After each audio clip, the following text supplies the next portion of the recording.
দেখতেই পাচ্ছেন 100 Real select করে এখানে কনফার্ম করার সাথে সাথেই এই 100 রিয়াল আমার বাংলাদেশে থাকা আমার ব্যাংক অ্যাকাউন্টে যুক্ত হয়ে যাচ্ছে। আসসালামু আলাইকুম, এটা হচ্ছে আমার আলরাজি ব্যাংকের অ্যাকাউন্টের বর্তমান অবস্থা। দেখতে পাচ্ছেন আমার আলরাজি ব্যাংকের ব্যালেন্স আছে, এখন বর্তমানে কারেন্ট ব্যালেন্স আছে 408 রিয়াল।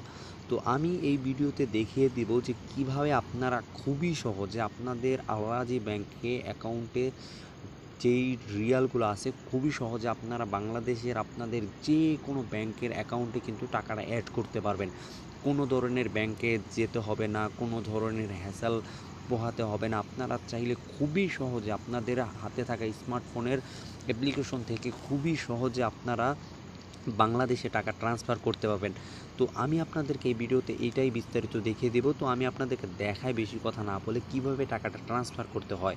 তো এখানে দেখতে পাচ্ছেন আমার কারেন্ট ব্যালেন্সের উপর যদি আমি ক্লিক করি, দেখতে পাচ্ছেন এখানে কিন্তু এইরকম একটা ইন্টারফেস চলে আসবে। তো আমি আপনাদেরকে যদি দেখাই ইন্টারফেসটা দেখতে কেমন, আমি আমার অ্যাপ্লিকেশনটা আবার লগ ইন করে ফিরে আসতেছি। তো এখন যদি আমি আমার কারেন্ট ব্যালেন্সের উপরে ক্লিক করি, দেখতে পাচ্ছেন ঠিক এই রকম একটা ইন্টারফেস চলে আসবে। আপনারা চাইলে খুবই সহজে আপনারা আপনাদের হাতে থাকা স্মার্টফোন দিয়ে সৌদি আরব থেকে খুবই সহজে আপনারা বাংলাদেশে টাকা ট্রান্সফার করতে পারবেন। তো আমি এখান থেকে যদি ট্রান্সফার অপশনে ক্লিক করি, দেখতে পাচ্ছেন এখানে কিন্তু বিভিন্নভাবে ট্রান্সফার করা যায়। এখানে কিন্তু দেখতে পাচ্ছেন আপনারা চাইলে এই দেশে থাকা আলরাজি ব্যাংকের অথবা এই দেশের স্থানীয় ব্যাংকে টাকা ট্রান্সফার করতে পারবেন। কিন্তু যারা বাংলাদেশি আছি, আমরা চাচ্ছি যে আপনারা আলরাজি অ্যাপ্লিকেশন থেকে সরাসরি বাংলাদেশে টাকা ট্রান্সফার করব, তারা এখানে আন্তর্জাতিকের উপরে ক্লিক করবেন অথবা ইংলিশ থাকলে ইন্টারন্যাশনাল লেখা থাকবে। তো দেখতে পাচ্ছেন আমি অলরেডি আমার দুইটা অ্যাকাউন্ট কিন্তু বাংলাদেশের সাথে অ্যাড করে নিয়েছি, যার কারণে আমি খুবই সহজেই টাকা ট্রান্সফার করতে পারি। আমার কোনো ধরনের ব্যাংকে যেতে হয় না, আমার কোনো ধরনের হ্যাসাল পোহাতে হয় না। তো আমি যদি এখানে দেখতে পাচ্ছেন আমার অ্যাকাউন্টটা সেট করি, তো আমি আপনাদেরকে দেখাই, এই যে দেখতে পাচ্ছেন আমার অ্যাকাউন্ট। তো আমি এখানে ক্লিক করার সাথে সাথে আমি আপনাদেরকে যে সত্যি কথা বলতেছি সেটা আমি আপনাদেরকে বুঝিয়ে দিই। তো দেখতে পাচ্ছেন আমি আমার অ্যাকাউন্টটা সিলেক্ট করি, এখান থেকে আমি কত রিয়াল পাঠাতে চাচ্ছি আমি সেটা সিলেক্ট করি। ধরেন আমি 100 রিয়াল এখন পাঠাবো।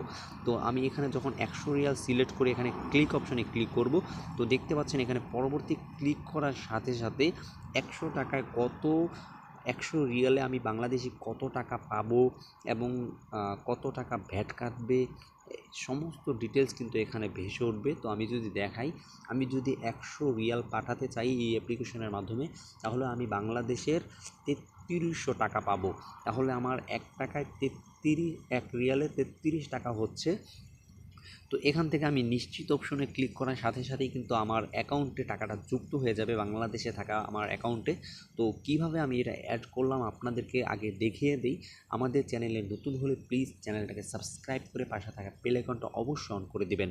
তো এই যে আপনি আপনার হাতে থাকা স্মার্টফোনটি দিয়ে আপনারা বাংলাদেশের অ্যাকাউন্টে টাকা ট্রান্সফার করতে চাচ্ছেন, তার জন্য আপনাদেরকে যে কাজটা করতে হবে, তার আগে আপনাদের বাংলাদেশের অ্যাকাউন্টটা আপনাদের এই অ্যাপ্লিকেশনে অ্যাড করে নিতে হবে। তো বাংলাদেশের অ্যাকাউন্টটা কীভাবে অ্যাড করবেন সেটার জন্য আপনাদেরকে যে কাজটা করতে হবে, তো দেখতে পাচ্ছেন এখানে আন্তর্জাতিকের উপরে এখানে একটা প্লাস আইকন আছে। তো এই প্লাস আইকনের উপরে ক্লিক করবেন। তো প্লাস আইকনের উপরে ক্লিক করার পর ঠিক এই রকম একটা ইন্টারফেস শো হবে, আপনাদেরকে যদি দেখাই। তো এইরকম একটা ইন্টারফেস শো হওয়ার পরে আপনাদেরকে যে কাজটা করতে হবে, তো দুঃখিত আমি অ্যাপ্লিকেশনটা লগ ইন করে আসতেছি। তো দেখতে পাচ্ছেন ঠিক এইরকম একটা ইন্টারফেস চলে আসবে। তো এইরকম একটা ইন্টারফেস চলে আসলে আপনারা কি করবেন, এখান থেকে আপনারা জন্মভূমি সিলেক্ট করে দিবেন। তো আমি এখান থেকে বাংলাদেশ, অবভিয়াসলি বাংলাদেশ সিলেক্ট করে দেব। তো আপনারা যেই দেশে থাকেন না কেন সেই দেশের লোকেশনটা কিন্তু এখানে অ্যাড করে দিবেন। যদি ইন্ডিয়া থেকে হয়ে থাকেন তাহলে ইন্ডিয়া সিলেক্ট করে দেবেন। তো যেহেতু আমি এখান থেকে কীভাবে টাকাটা পেতে যাচ্ছি, তো আমি অবভিয়াসলি বাংলাদেশি টাকাটা সিলেক্ট করব, আমি কোনো ডলার বা ইউরোর মাধ্যমে টাকাটা নিতে যাচ্ছি না। তো যাই হোক, এখান থেকে দেখতে পাচ্ছেন আমি কিসের মাধ্যমে টাকাটা নিতে যাচ্ছি, ব্যাংক নাকি ওয়ালেট। তো আমি যাই হোক ব্যাংকের মাধ্যমে টাকাটা নিতে চাচ্ছি।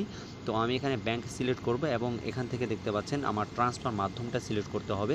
তো এখান থেকে আমি আপনাদেরকে সাজেস্ট করব দ্বিতীয়টা সিলেক্ট করতে। তো এখান থেকে আমি দ্বিতীয়টা সিলেক্ট করলাম। দ্বিতীয়টা সিলেক্ট করার পর এখান থেকে দেখতে পাচ্ছেন পরবর্তী অপশনে ক্লিক করব। তো পরবর্তী অপশনে ক্লিক করলে ঠিক এই রকম একটা ইন্টারফেস চলে আসবে। তো আমি আপনাদেরকে দেখাচ্ছি যে কিভাবে বেনিফিশিয়ালি অ্যাড করবেন। তো অবভিয়াসলি আমি আগে থেকে একটা বেনিফিশিয়ালি অ্যাড করে নিয়েছি, যার কারণে আমার নতুন করে বেনিফিশিয়ালি অ্যাড করার কোনো প্রয়োজন নেই। তবে আপনাদেরকে দেখানোর জন্য আমি আবারও অ্যাড করে নিচ্ছি। তো দেখতে পাচ্ছেন এখান থেকে পরবর্তী অপশানে ক্লিক করবেন। তো পরবর্তী অপশানে ক্লিক করার পর আপনাদের সামনে ঠিক এইরকম একটা ইন্টারফেস শো হবে। তো আমার নেটওয়ার্ক প্রবলেমের কারণে একটু ল্যাগ নিচ্ছে, তো আমি একটু অপেক্ষা করে। দেখতে পাচ্ছেন ঠিক এইরকম একটা ফর্ম শো হবে। তো এই ফর্মটা আপনাদেরকে সম্পূর্ণভাবে ফিল আপ করতে হবে। তো আমি আমার অ্যাকাউন্ট নাম্বারটা লিখে দিই। তো আমি আমার অ্যাকাউন্ট নাম্বারটা লিখে দিলাম। তো এখান থেকে অ্যাকাউন্ট নাম দিয়ে দিলাম, বাংলাদেশি সিলেক্ট করে দিলাম। তো আমি এখান থেকে আমার মোবাইল নাম্বারটা দিয়ে দিচ্ছি। মোবাইল নাম্বারটা দেওয়ার পর এখান থেকে আমি আমার ব্যাংকটা সিলেক্ট করে দিচ্ছি। এখান থেকে আমি আমার সার্চ দিয়ে অ্যাকাউন্ট নাম্বারটা যখন এখানে সেট করে নিলাম, তো এখান থেকে অবশ্যই জিরো থাকা যাবে না, কেননা এখানে জিরো অ্যাড করা হয়ে গেছে। তো আমি এখান থেকে জিরো কেটে দিলাম। তো কেটে দেওয়ার পর এখান থেকে যখন আমি পরবর্তী অপশনে ক্লিক করব, তো দেখতে পাচ্ছেন ঠিক এইরকম একটা ইন্টারফেস চলে আসবে। তো দেখতে পাচ্ছেন এটা হচ্ছে আমার বেনিফিশিয়ারি অ্যাকাউন্ট নাম্বার, আর এটা হচ্ছে আমার যেই অ্যাকাউন্টের তথ্য, সেটা কিন্তু এখানে শো হয়ে গেছে। তো এখান থেকে নিশ্চিত করার সাথে সাথেই কিন্তু আমি আপনাদেরকে দেখাই, যখনই নিশ্চিত করবেন সাথে সাথেই আপনাদের অ্যাকাউন্টটা কিন্তু অ্যাড হয়ে যাবে। তো যখনই আপনাদের অ্যাকাউন্টটা অ্যাড হয়ে যাবে, তখন আপনাদেরকে কি করতে হবে, ট্রান্সফার করতে হবে। তো ট্রান্সফার করার জন্য আপনাদের যে কাজটা করতে হবে, তো আমি ট্রান্সফার অপশনে ক্লিক করলাম। তো ট্রান্সফার অপশনে ক্লিক করার পর কীভাবে ট্রান্সফার করবেন সেই বিষয়টা আপনাদেরকে দেখিয়ে দিই। তো দেখতে পাচ্ছেন এখান থেকে আমি আন্তর্জাতিকের উপরে ক্লিক করলাম। তো এখান থেকে আমি আমার অ্যাকাউন্টটা সিলেক্ট করে নিলাম। তো আপনাদের অ্যাকাউন্টটা অবভিয়াসলি এইভাবে সিলেক্ট হয়ে যাবে। তো অ্যাকাউন্টটা সিলেক্ট হওয়ার পর আপনাদেরকে যে কাজটা করতে হবে, কত রিয়াল পাঠাতে চান, একেবারেই সহজ। আপনাদের হাতে থাকা আলরাজি অ্যাপ্লিকেশন থেকে সরাসরি বাংলাদেশে আপনারা রিয়াল পাঠাতে পারবেন। তো এখান থেকে আমি 100 রিয়াল সিলেক্ট করে দিলাম। তো এখান থেকে আমি নিশ্চিত করে দিলাম। তো দেখতে পাচ্ছেন আমার এখানে আমার 1000 রিয়াল এসে গেছে। তো আমার অ্যাকাউন্টে 1000 রিয়াল নেই। তো আমি এখান থেকে একটু কমিয়ে দিই। তো আমি এখান থেকে 100 রিয়াল করে দিলাম। 100 রিয়াল করার পর যখনই আমি একটাকে সিলেক্ট করে নিলাম, তো দেখতে পাচ্ছেন 100 রিয়ালে আমি কিন্তু বাংলা টাকায় প্রায় 3300 টাকা পেয়ে যাব। অর্থাৎ আমার ব্যাংকে যেতে হলো না, আমার কোনো রকমের হ্যারেস পোহাতে হলো না। আমি কিন্তু হাতে থাকা স্মার্টফোনটি দিয়েই কিন্তু আমার বাংলাদেশে থাকা অ্যাকাউন্টে সরাসরি 3300 টাকা পাঠাতে পারবো। এবং যদি চার্জের কথা বলি, দেখেন এখান থেকে কিন্তু ফি কাটবে মাত্র 17 রিয়াল 25 পয়সা। তো দেখতে পাচ্ছেন এখান থেকে নিশ্চিত করার সাথে সাথে আমার অ্যাকাউন্ট থেকে 100 রিয়াল কেটে আমার বাংলাদেশে থাকা আমার অ্যাকাউন্টে কিন্তু অবভিয়াসলি 3300 টাকা চলে যাবে। তো দেখতে পাচ্ছেন এই ভিডিওতে আমি আপনাদেরকে খুবই সহজে বিষয়টা দারুণভাবে বুঝিয়ে দিলাম। তো আমাদের চ্যানেলে নতুন হলে প্লিজ চ্যানেলটাকে সাবস্ক্রাইব করে পাশে থাকা বেল আইকনটা অবশ্যই অন করে দিবেন। তো ধন্যবাদ, সবাই ভালো থাকবেন। আসসালামু আলাইকুম।